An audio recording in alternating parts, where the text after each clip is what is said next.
Welcome, everybody. My name is Simona, and I'm a facilitator of today's talk.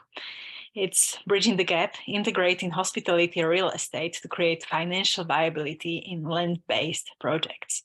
We have our speaker here, Alex Zonona.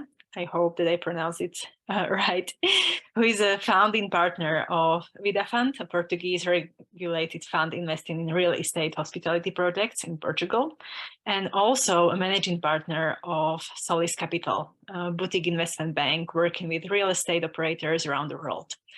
In his role, he assists partner organizations with expansion by designing their growth strategy, raising capital, and connecting them to the right partners locally.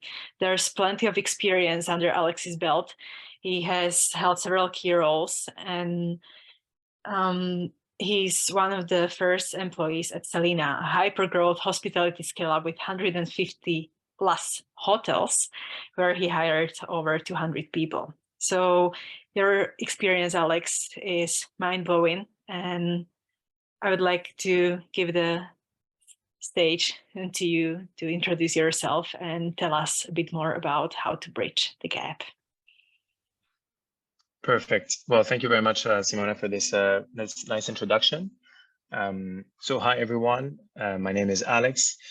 What I would like to do, let's say, for this session is, so I've prepared some information that I'm going to be presenting over the course of the call. I believe we have about 55 minutes in total for the session. The intention was to keep the presentation component very short and to the point, in order to allow for more of an interactive second half of the call. So with Simona, basically with her help, what we'll be doing is we'll be taking any question or suggestion of topic of conversation over the course of the call, and especially at the end, when we can open for more questions or more, again, kind of interactive part, let's say. So we're inviting for active participation of everyone here to make sure that we can make it as relevant for those who are here. So with that, I'll get kicked off. So thank you, Simona, for the introduction. So again, just in brief about my background. For me, basically, I started working in more hospitality and real estate as part of a hospitality company, where I started originally doing real estate for that company. That company is called Selina, for those who may know of it. At the time, so I was living in Latin America, focusing more originally on developing new business units for that company. So looking basically at creating new products. So things, for example, like co-working, co-living, surf, wellness, education, volunteerism, retail, different kind of experience points that could make the product more holistic, but also looking at diversifying revenue streams also and creating more ways to generate income for the company. And then after that, went on to build basically our partnerships department, which was looking at any sort of deal that we could do with external third-party organizations to help either maximize experience and or profitability for their company. And then went on to do what's more referred to as expansion, which is more to do with scaling the real estate side. So looking at how, like, what was the best way for us to expand internationally in terms of structuring different vehicles for investment to support the real estate expansion, which tends to be one of the most expensive or capital intensive, let's say, part of expanding internationally or anywhere really for more of a land-based project. Then from there, basically went on to do Solis Capital, which is a company that focuses specifically on this. So creating strategies for expanding these hospitality companies. And then more recently went on to build so Vida with a few partners that I have, which basically it's a real estate company that's based out of Portugal, where we develop hotels, resorts, and our own brand called Masana, which is more of a experiential, experience and community forward branded residence company. And we have basically a Golden Visa fund that is a Portuguese-based fund to support all of that growth. So that's all based in Portugal, where I'm mostly spending my time now. Very well. Now, about the talk for today, why I kind of decided to talk about that specifically. First of all, I myself am very, very excited about, in general, the different land-based projects that we're seeing. I myself have a dream of building villages around the world where I can spend a lot of my time, be there with, you know, loved ones, different people who I can keep on interacting. And because of the kind of global nature of my lifestyle, I would love to have these projects kind of all over the world to be able to plug in and out of those different projects as I travel in different places. Additionally, I've been working quite closely with several projects from, you know, very, very boutique, like, you know, 5 homes to very, very large scale with, you know, thousands of hectares, let's say, kind of master planning. And in general, what I see is that there's a huge tendency of massive amounts of projects being built at the conceptualizing stage, lots of amazing concepts and great ideas of what people want. But then projects that actually see the light of day, it's like, you know, infinite, kind of tiny percentage, let's say. And so I've been trying to understand really why is it that there's so many good ideas, but then they don't really come into play. And I think oftentimes it's due to lack of operational knowledge, maybe financial input, general coherence of the project, or strong leadership. And so today, I think what I wanted to focus this initial part of the conversation is on different ways that we can fund the project, because I find that oftentimes when it comes to the funding piece, this is where a lot of projects seem to hit a roadblock that they're not really able to overcome. So this is what we'll be talking a little bit about. We'll be talking about 3 different models, let's say, for doing that. You may have heard of all of them. I'll start with one that is the more kind of traditional, a very traditional one, which is what we use, for example, for our projects. So we currently, for example, have 3 projects live in Portugal. We have about 5 more projects that we're doing around the world. And we're using usually very much this approach. So I'm going to talk about this a bit more in depth and then more mention 2 others. And after that, hopefully we can have a bit of a conversation around all that.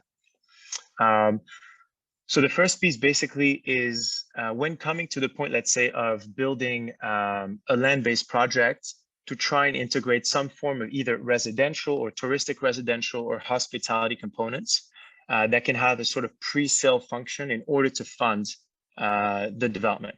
So I'll talk a bit more about the steps there.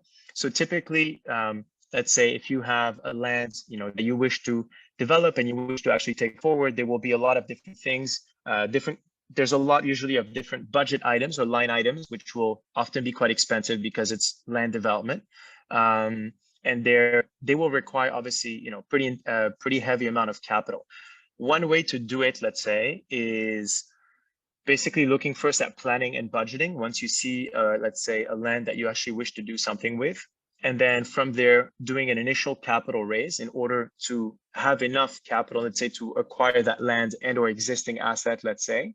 From there, basically getting a developer who can help actually make that transformation from whatever it is today into the, let's say, version B of what you're actually trying to build.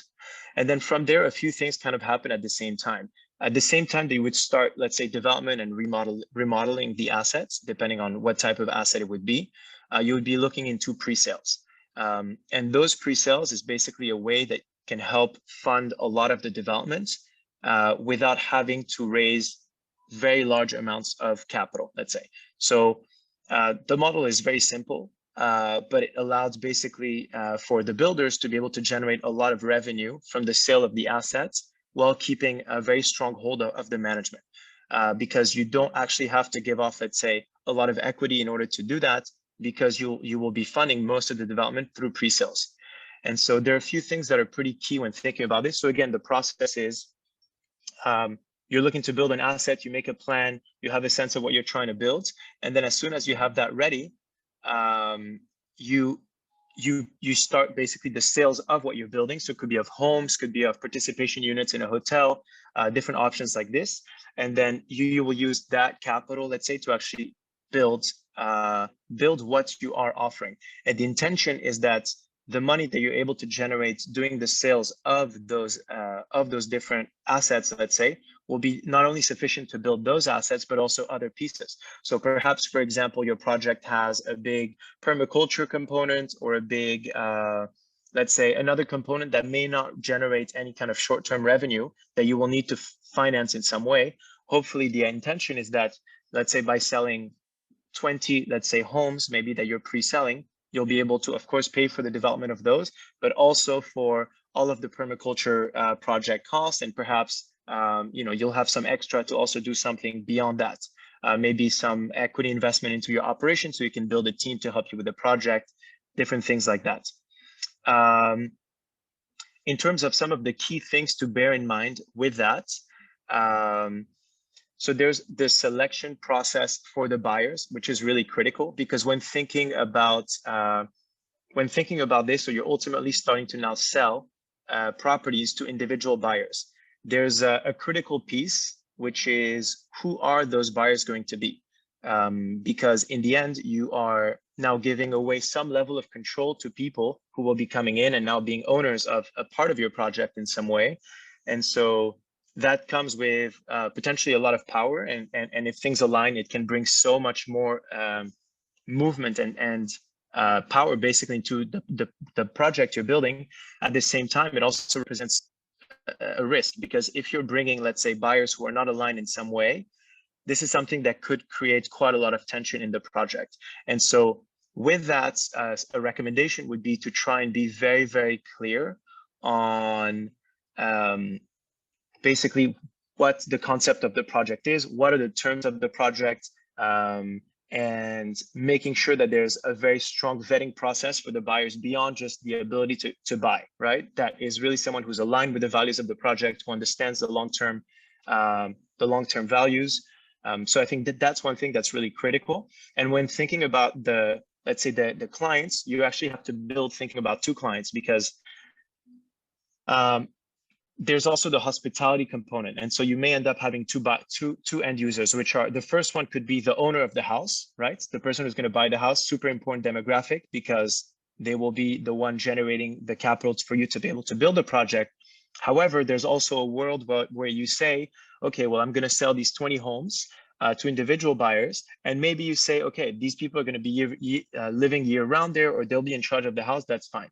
There's another model where you can sell those houses, but also keep the management of those houses, where you tell the buyers, you can buy that house, right? It will be yours. However, if ever you wish to generate any sort of yield on that house, meaning if you want to rent it out, let's say, and generate some form of income, then we can also do that for you. And in that case, that's a way for you to do a few things. First of all, it's a way for you to have a strong cash exit immediately at the sale, because you've pre-sold that asset or sold that asset. But then in the longer run, it also allows you to have a source of recurring revenue, which is the management of the house. The other interesting thing, so typically you'd say, for example, I will charge 25% of all the revenues that we will generate from the top line, for example, or sometimes top and bottom line, like revenue and profit. But to make it easy, let's say you're going to charge 25% of all revenues coming in. You will be charging for the management of that place, and you'll be taking care of the maintenance. You'll be taking care of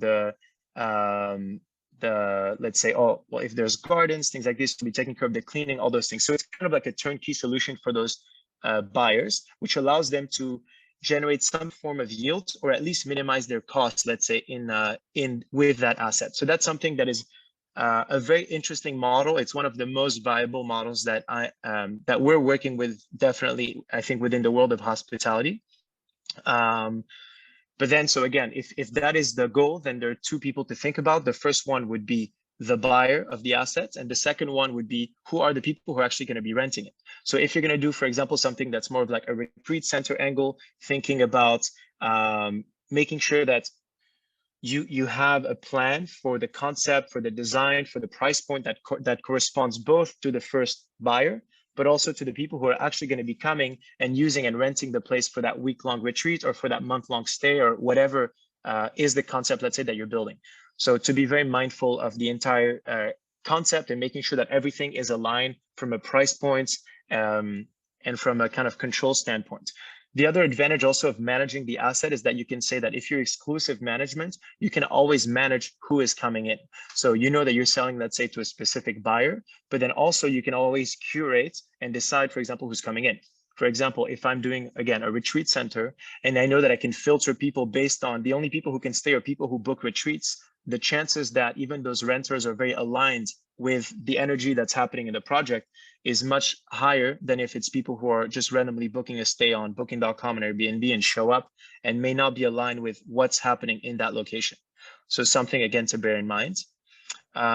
Other thing I think to bear in mind, also very important, is to think of very strong property management agreements before people buy, so that people get a sense of what they can, what they can't do, what are the rules, regulations. There's a lot of great examples online, but definitely I think something not to overlook and to spend quite a lot of time on. And the last thing is, if you're going to have, let's say, different fees, so often these properties will have, let's say, monthly or annual fees, kind of HOA fees for the basic management of the place, like gardening, maintenance, etc. Just be sure that you calculate those fairly, and that you make sure that whatever you're planning to charge the end users, are like the buyers, let's say, will actually be relevant for, will be enough and sufficient, let's say, to actually execute the maintenance of the project as you want to do it. Very well. So I think this is a bit about the first model. Again, more traditional, but works, has been working for many, many years across the world, and is something that can bring a lot of financial, let's say, power to your project. There's two other options, let's say, or three other options, let's say, that I'll mention much more briefly, because they're not options that I personally work with, even though I have friends who have used such options for their projects. I can't say I've seen as much success typically with those, but they are options and they can work well if executed well. So another option, which is very standard also, is basically raising capital from a single investor, saying, okay, we want to buy this land, we want to build exactly these 20 homes, this permaculture center, we want to build this retreat center and this hotel, for example. We need whatever, $50 million to build a project, to try and find, let's say, one single investor who will come in and invest. The good thing there is that it's probably less work and you're able to actually execute directly. You're not having to wait for tranches of money coming in from pre-sales or not. So it can be a bit less stressful. The challenge here is to find, first of all, capital that is aligned and that really understands the value, and that will not come in the way of the vision, which is very rare, I find, in those types of projects. I think you have the kind of you have some projects, let's say, that will find someone who wants to be, for example, a co-owner, or one of the people who want to live in the project, maybe have such type of disposable income that they can put towards the service of that project. I think those are kind of dream situations. But if it's more towards going for like more like real estate funds, things like this, oftentimes this will come with a lot of expectation for returns, not so much leeway for change of plans, even though those projects usually require a lot of adaptability and change, because lots of things move during the development of those projects. So it's something that can work, but I think can lead to a lot of conflicts also, because of the nature of the projects and often the nature of that level of capital that would come into such projects. So that's another option. And on that option, the one main thing I would say, because I've seen a few issues there in the past with different projects around me, is to not be lenient on the legal side. If you find one single investor putting a large amount of capital for a project and you're super aligned with them, and you think it's always going to be like this, I would suggest to spend a lot of time and money on the legal side of that. The reason is that if ever this person decides to, whatever happens in 2 years, in 5 years, and this person changes their mind, and you're not extremely well legally protected legally, let's say, your project could basically go, get scrambled very, very quickly. And I think a lot of people, especially in the world of, let's say, regenerative projects, more conscious eco projects, people don't love that part. At the same time, if you don't feel comfortable doing it for yourself, maybe do it for the project and for the residents, for the people that you're building this project for, because I've seen a lot of, let's say, not such exciting turns in some of those projects, and basically can destroy years and years of work for a whole community. So I would definitely suggest to be strong there. The other model, let's say, that could work is more, let's say, on the crowdfunding or raising small tickets for people who are looking for a return. So it's basically the same thing. You're offering a sort of return on the cash flows that you'll be generating, and you're trying to raise small tickets for that. I think this is great because ideally you can get a lot of excitement from the community. Maybe you're trying to bring in, or a lot of the people around that community. So that can be exciting. And I think it sounds better than it often is, in the sense that I find that I've seen so many crowdfunding projects going on.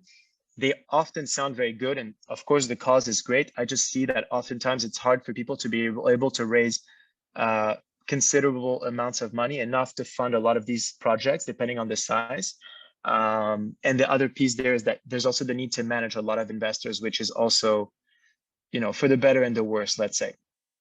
The last model, let's say, that I will mention is selling access or utility. So that's more, for example, something where it's a model, let's say, that allows you to pre-sell stays or pre-sell experience. Some of these things can be done through through a token. Actually, Sam, one of the main partners, let's say, of Rebuild, has done this with his community, which is in Portugal. The Dream Factory, it's called. And so that's one real example of a project that is doing that. Ultimately, what they've done is they've created a sort of token for exchange, which is their currency that can be redeemed for any sort of experience there. So it could be, for example, redeemed for accommodation, for food, for experiences, depending on what you're trying to build, and you pre-sell those.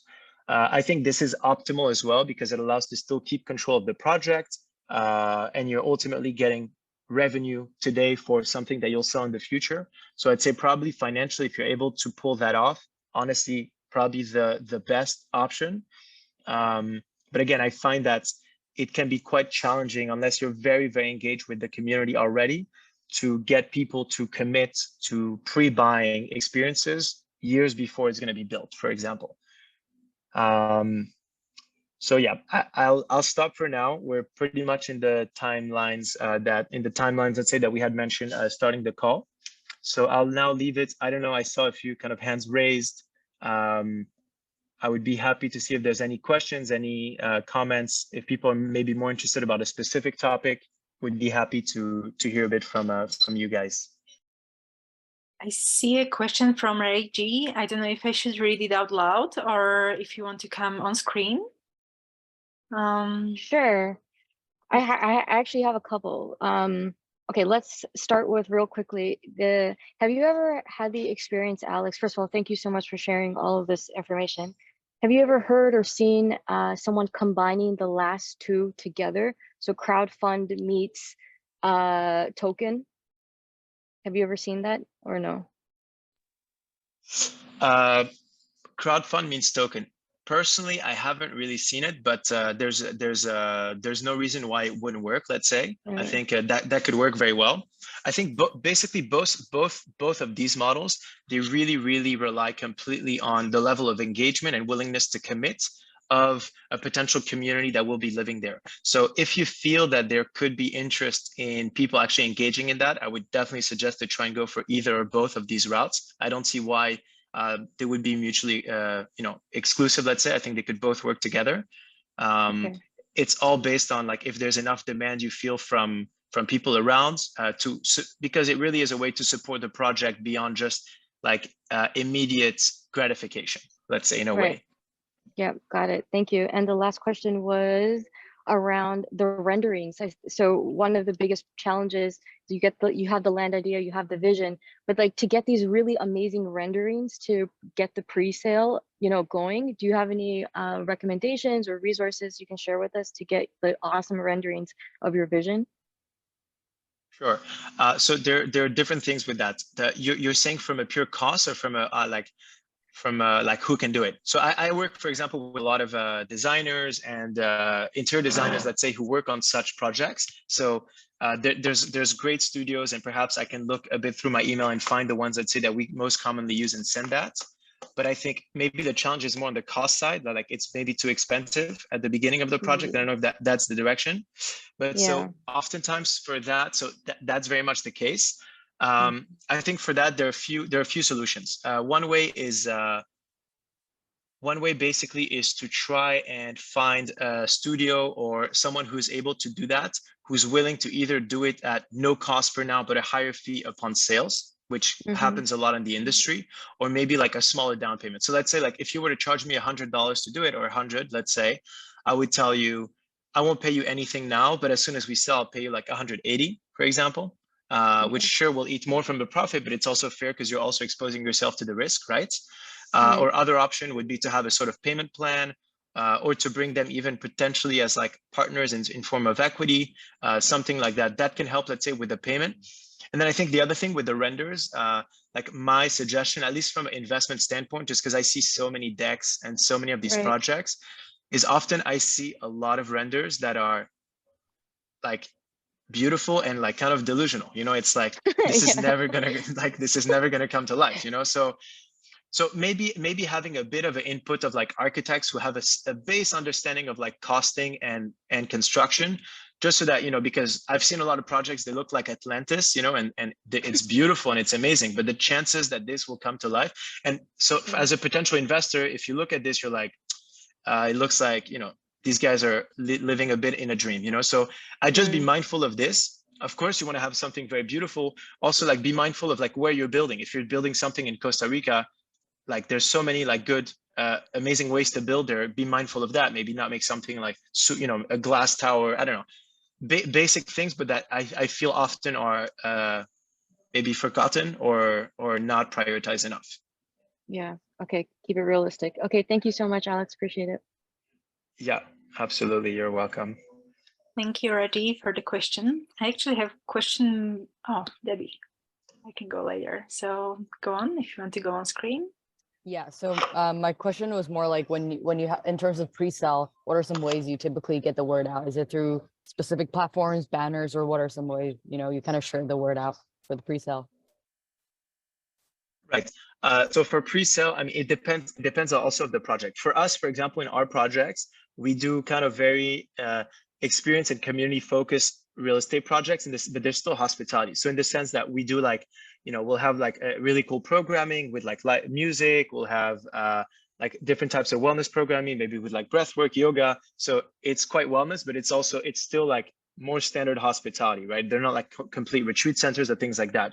So what we're trying to do is, I mean, for us, like, for example, our team just for sales basically is maybe like we have 6 people just doing that, you know, so it's a full on work. I think the big focus for us is on building really exciting sales brochure, which will include, for example, the renders, the location, the concept, the interior design, look and feel, things like this, to really kind of make people feel what it is. And then in terms of distribution, we use a lot of different things. We'll go with like the standard kind of real estate brokers, but we'll also do our own social media. So the different projects we have their own social media handle, which like somehow we're actually able to sell a lot through social media, which I find pretty extraordinary because it's still an expensive asset. Putting a lot of lifestyle posts, things like this, and then working with more specialized distribution channels, or maybe collaborating with different similar projects. So for example, if you're building I don't know, a retreat center, for example, or like a community with like that kind of angle in Bali or in Costa Rica, or there may be other similar projects which have a lot of the same community who could be interested in somehow helping you with that.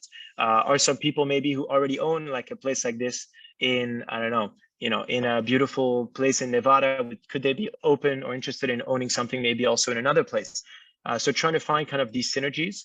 It's not so easy and there's a big learning curve, but then as you start finding a bit your way, things can get easier. And I think the last thing also that we use, which is very relevant, is ambassadors. So basically it's more like salespeople, but they're not really salespeople. They're people who are super plugged into their community or to their circles, who you explain to them exactly the project, they get a sense, they see it, they believe in it. And if they're excited about it, you can offer them some form of compensation for helping to distribute that. So they'll spread the word in very organic ways because they actually believe in the project.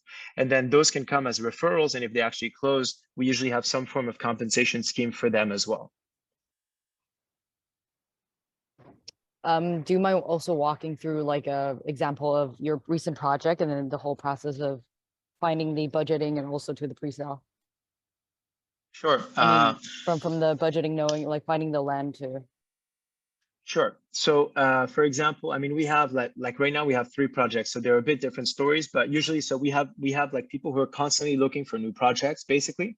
Now, let's say the first project we did is like a kind of 54 small villa project on a beach in Portugal in the south, on the southern coast.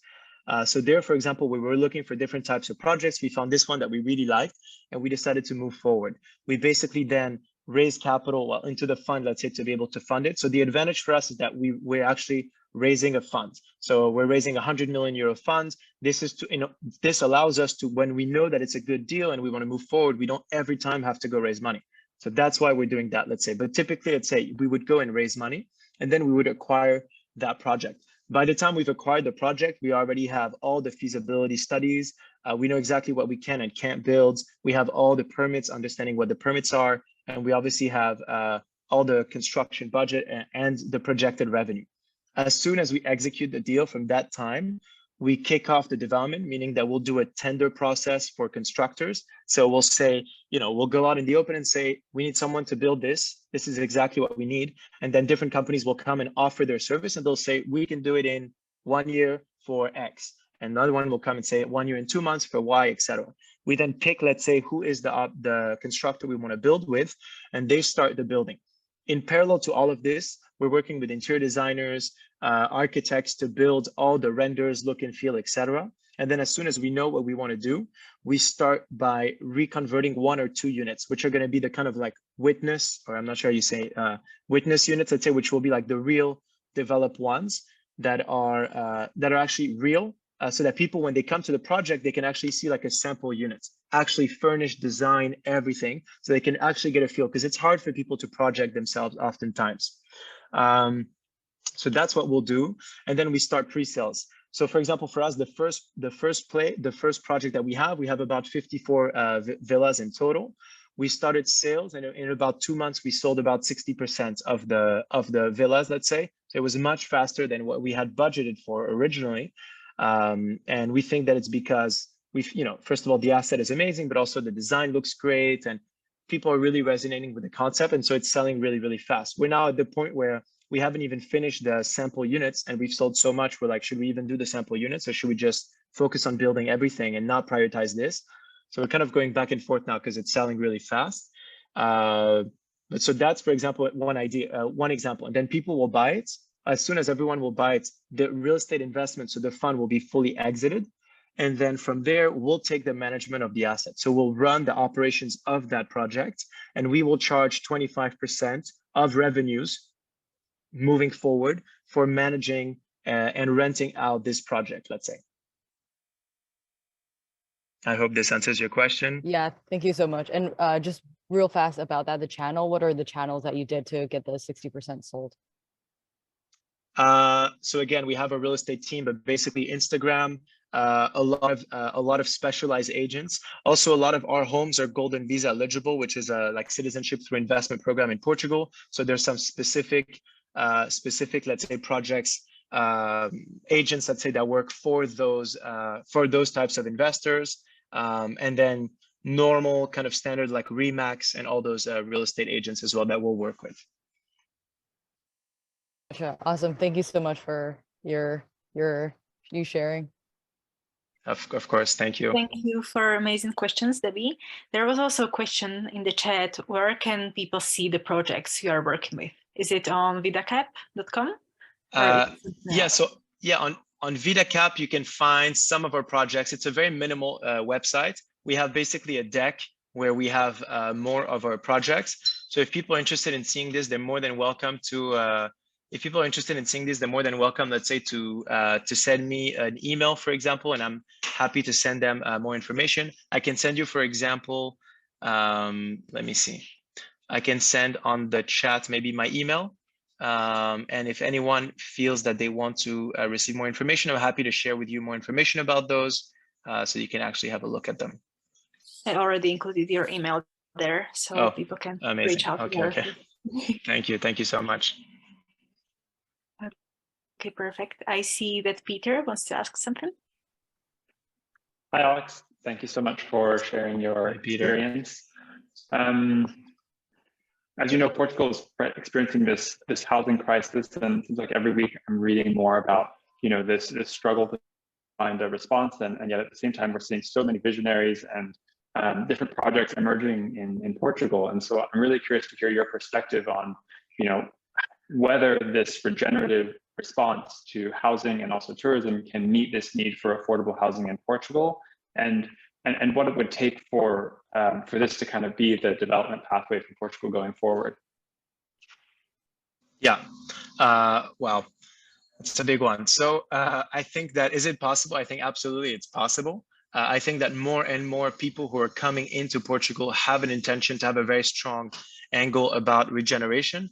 For us, for example, we have a pretty strong component, let's say, with around sustainability, but it's still fairly basic, let's say, where we're looking at least having like LEED certification in all of our projects, where you, for example, looking at using looking at investing in different kind of innovative like building material companies that can be less harmful to the environment.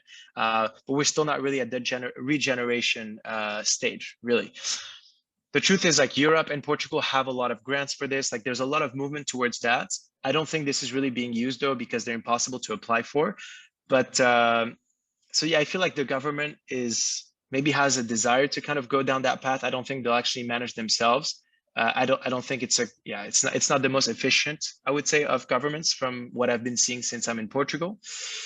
But where I see really potential is in like project builders, like maybe like ourselves, who are coming in with a different intention, who want to set the bar differently. I think that there's more and more also consumers who actually care, more and more people who are looking to move into Portugal who would actually care, who are maybe willing to make sacrifices in terms of cost or time in order to have something that is more aligned with their beliefs. So I think Portugal is a great place for that to happen because of all the community that it has, but I think it's still very young.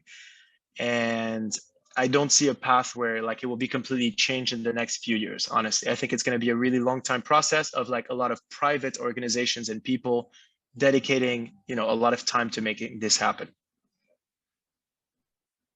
Thank you. Hopefully things will continue to move forward and accelerate. Yeah, thank you. I actually have a question before we get to others. So for those people who have their visions, their projects lined up, they want to move forward, is it easier to reach out to guys like you who have the fund, and then it's easier to fund the project, or like finding investors themselves with crowdsourcing and everything else? Are you serving also as a consultant in such manner, or only as the cash injection? Yeah. Project? So I used to in Solus Capital, we used to do it. The thing is that, so we used to work also with projects. I worked with a few projects, let's say, assisting with that.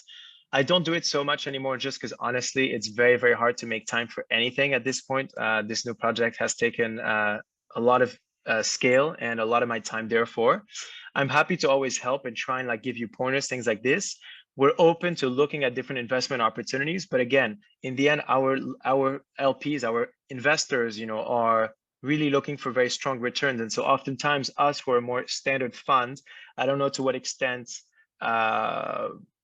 these projects end up fitting. And oftentimes a lot of these projects, they come in with not so much expertise when it comes to development, to hospitality. It's often a first-time project. And so for a lot of more institutional investors, it tends to not really check the box. So us as fund, I mean, if you have a project that you want to run through us, more than happy to look at it, of course. And if we can help in some ways, there's maybe some consultants that I know who can assist with some of these things. So yeah, I'm happy to, just connect if you want to talk about this. And yeah, I think the main thing is just try and be sure to have very, very strong financial and operational input in the projects, so that it doesn't stay too conceptual and that it doesn't get grounded enough that it can actually see the light of day. That's how I'm seeing most projects, unfortunately, not come to life, that have such beautiful intention, well designed, but just are really lacking there. Thank you so much, Alex. Katia? Yes. Hi, Alex. Hello. I have a question around the experience design part you touched upon. Can you elaborate a bit more on that, like what you're planning, what you're seeing in terms of experience design and culture design, how much of that you're providing and how much of that is then actually up to the people purchasing and doing something with that? Yeah, so I think this depends completely on the concept that you're building. Really, like it changes everything. But for us, for example, on some of the projects that we're doing, let's say we're doing more of like a push strategy of content where like we'll be bringing like we're doing artist residencies, so artists will be always staying there, whether they're like more music or performing arts, different things like that. We'll have a scheduled program like live music, wellness programming, things like this, and that's our way to push certain content on the people who are staying there, and hopefully creating an environment where like the artists and themselves feel comfortable interacting, and like it can organically happen, that like it's kind of happening in that sense. In other platforms, you have the platform more of like, hey, like we're just going to create the platform more like Burning Man, for example, where, you know, we're creating an environment that feels safe and good for people to be able to interact. We're just going to give you the platforms and give you some tools, but we're not going to organize or schedule anything. You guys build it, right? And I think that's kind of a dream situation, but it takes also so much, it takes a lot of work from people, and it also takes a lot of, like you have to bring people who are really, who know about this, who are willing to play ball. And so maybe for, depending on the level of community you're doing, if it's people who have been living in such communities for a long time, I think it's easier. If you're bringing people who are like flying in from cities who have no background on this, it may be harder to get them to start playing, you know, with that. So I think it depends on the concept you're building. But I think it's all about creating at least a context where people understand that these are a bit the rules, and at least having in some way, shape or form, some leaders or some stewards, let's say, who can show the way by being the version of people that you want to have in those projects, and kind of enabling for others to be able to feel comfortable following that path. I don't know if that answers the question, but Yeah, thank you. That's what I would say. Thank you. Hi, Alex. Thank you for Hello. Hi. I have a question. So I'm looking to design my own little community, mostly just for me and my friends and my family. And I'm thinking about adding to that some kind of like tree house, you know, like having some tree houses or some nice places that people can come and stay as an Airbnb type scenario. You must know Tanusas in Ecuador, because we know people, like I know Charles and Erica, and you know, so you must have heard of Tanusas and their model of renting some parts of it out and making it, some of it, a home for people. Is that a generally good, do you think, would you, because I'm thinking of ways to create income for some of the families living within sight who aren't connected internationally. A lot of the people I want to live with in Scotland don't have any idea of this. So could they manage, could I create some jobs for people in the local community to run something like a small hotel or a boutique accommodation thing? Does that work in general? Yeah, I think it completely works. I think you can think of like, what's exciting there? You know, is there possibility to bring even tourism like from an hour away? Could people come in just to do a few experiences, things like this? So I think it's about like finding these different things. And then you can either have something where you have 1, 2, 5 rooms open all year long, or you could also open for specific events. Say, hey, you know what, we're going to do 2 events and 4 retreats every year. And those are the times where we bring in different people. So you can play with that. You can play around in order to do that. And you can definitely, you know, hire the local community in order to help them to generate income. I think that can definitely work. It's just then about like making sure that you will curate those who will be coming in a way that maybe is not too exclusive, but at the same time is bringing people who are aligned with the project and are not going to change the dynamic of the place that you're in. I think it's just about that, like finding that sweet spot. Okay, that's great. Thank you. Thank you. Of course. Hey, Alex. Okay, so what I've been finding is there's developers and there's visionaries, and they need to meet in the middle somewhere. So what typically is the split? Does the dev take over completely of the vision, or is it like 50-50, 80-20? Like, what, in your experience, what is the sweet spot between the visionaries and the dev? Yeah, interesting. I think it depends on the type of project you're building. I think it depends on like how commercial or not commercial you're trying to go. I think if you're looking for a big commercial project, I think okay, so I think it depends of your ability to fund, basically, more than anything. Let's say that you have a project, however small or big, that is a project that you're able to actually develop, let's say, or have, let's say, manage the development yourself. Then you can have whatever vision you want. For example, I was close to a project that they're building a project. It's about $150 million project, and it's being funded by the founder personally. So there, he can do whatever he wants. He's funding it. If he decides that he wants to have a very conceptual, crazy project that may not have such economic sense, etc., he can do it because he's paying for it, right? So what are you The guys challenge doing? there. What is your Sorry. role in that then? What is your role in that? If he's funding the whole thing, then why does he need you guys? No, so in there, we're not working as a fund with him. I was personally, let's say, involved, more on advising on how to actually organize it. Because one thing is Got to it. build, another thing is like beyond you. Let's say you have $200 million to put. That's great, but you're building now something that's going to be for thousands of people to live in, hopefully for hundreds of years or more. What about the financial sustainability of the project, right? What about like what happens in 20 years? What happens in 50 years, right? And so there was a desire to make sure that there was a sustainability component that would go beyond just the building phase. And so that's where I was helping to make sure that there was governance, models, that the project was basically viable beyond just like throwing it out there.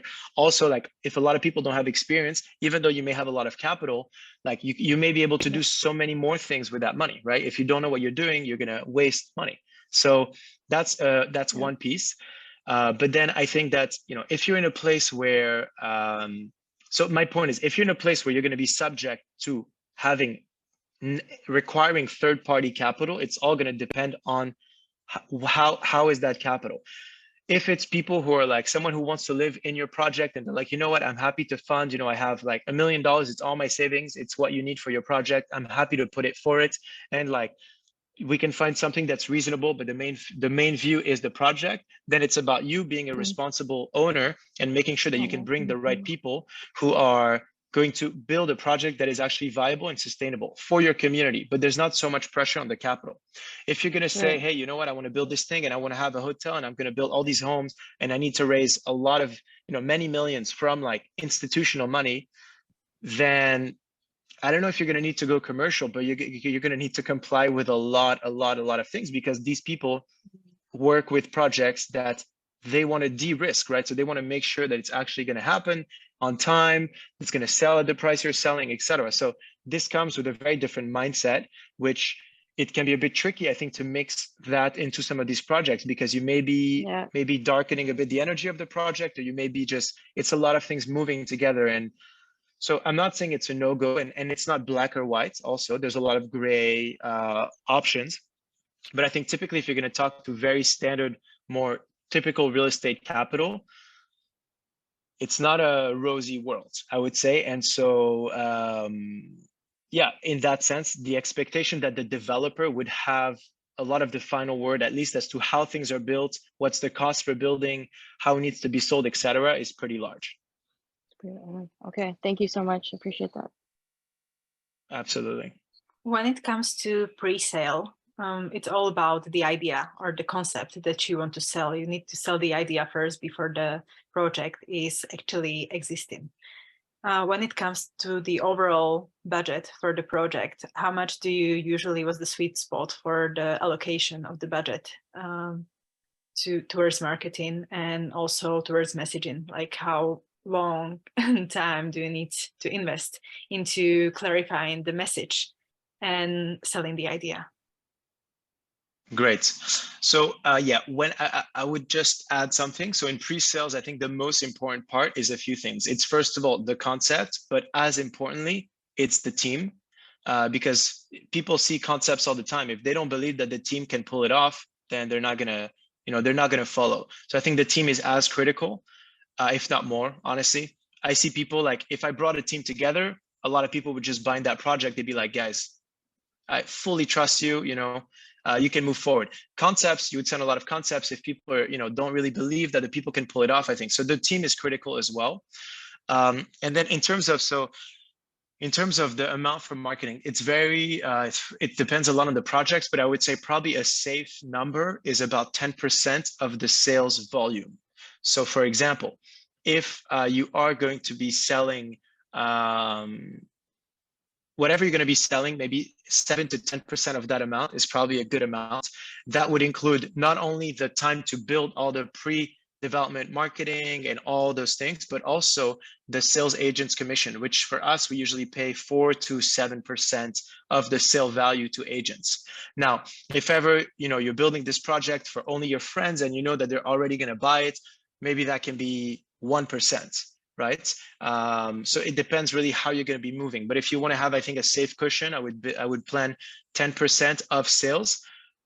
Understanding that maybe out of that 5 to 7, depending on how much you'll pay to the agents, only needs to be sold at purchase. So at the end of the project, only 2-3% are needed during the project. So that's more like cash flow, which is super critical as well, because you need to think also as to when you're going to need to use what cash. Based on that, you'll need to raise more or less money. I don't know if that makes sense. It does. Thank you so much. Okay. We still have like 3 minutes. Not sure if anybody wants to still ask one last question.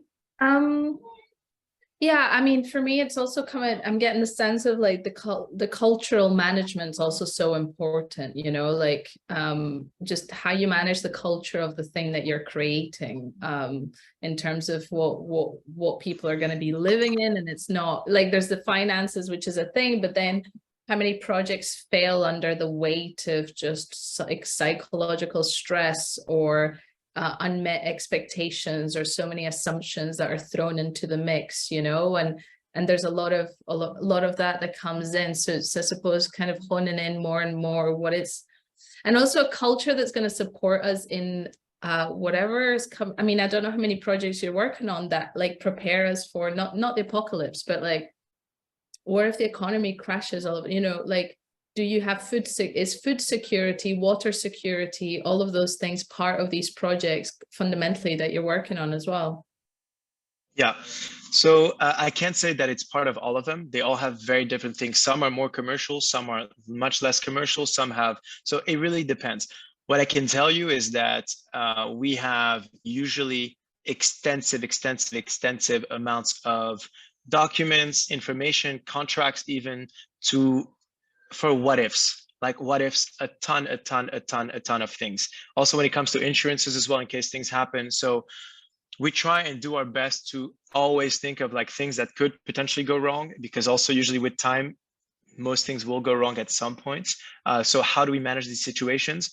And I think when it comes to leadership, also of more like eco-village projects, I think it's about finding the middle ground, because oftentimes a lot of these projects will have maybe like a single leadership, which maybe is good to help move things, but can be a bit dangerous as well when like maybe alignment is not really there. So for example, even like in a more commercial venture, like my business now that I'm building, which is like taking all my time, it's a big project, etc. And now I've been having conversations, and now I'm just signing a document that allows for the company to remove me out of the company, because I'm thinking, what if in 3 years, in 5 years, something changes and like I become a hazard to the project for some reason, which it's almost unthinkable now, but we never know, how can I actually be removed in a way that is pre-agreed already now?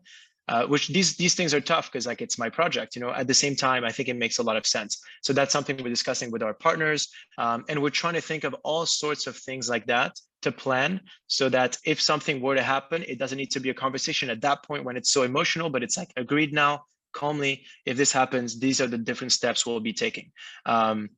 And so I think in general, to have also different people in the management and the leadership can help a lot with that, because it can help spread a bit that weight and keep things a bit more balanced, have more voices to represent all the different members of the community versus a single one.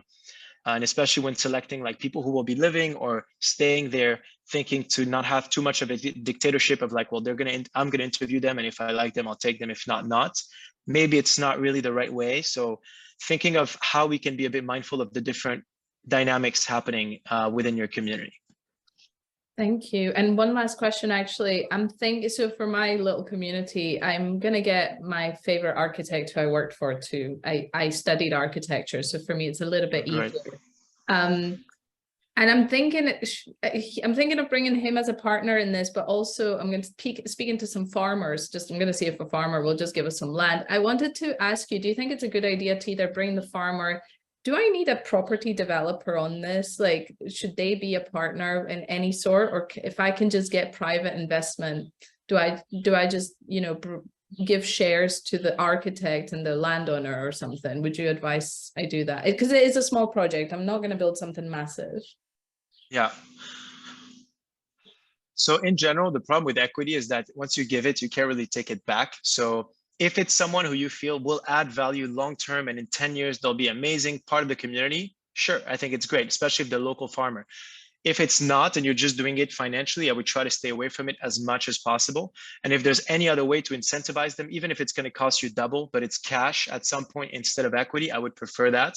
So you can keep that clean.